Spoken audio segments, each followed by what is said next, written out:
Number 4, education and teaching. Education and teaching.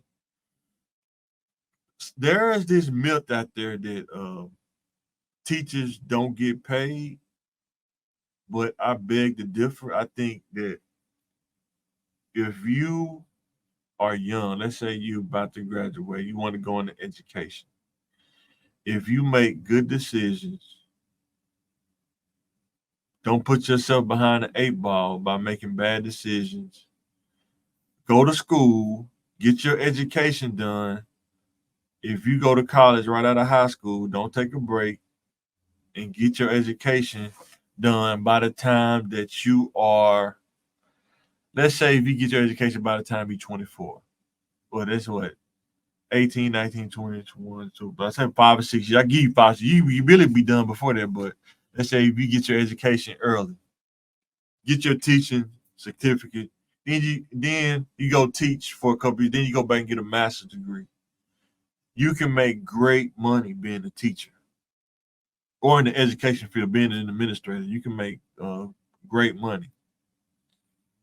A lot of it's public. You can look it up. A lot of it's public. You can go look it up. You can see what they have. Um, I think a lot of people are getting stuck on social media, and they think that they want instant gratification, but real life doesn't work like that. You got to put in the work. Ask me how I know. The reason why I'm 40 and going to school is because I did not invest time in my 20s in education.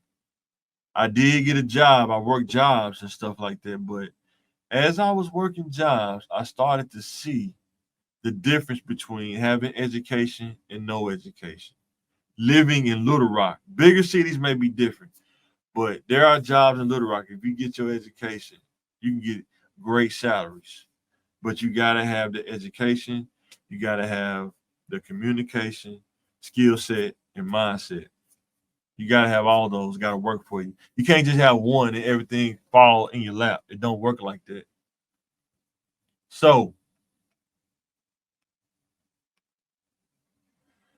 teaching, you don't have to just be a teacher. A lot of times people get comfortable. They just be a teacher where I don't want to be a principal because it's too much work. That's like you telling yourself, I'm gonna leave money on the table because I don't want to do the work. So I'm gonna leave an extra, $50,000 or $60,000 on the table because I don't want to do the extra work. That is insane. But some people do it. I don't know. I'm just giving you another way to look at it.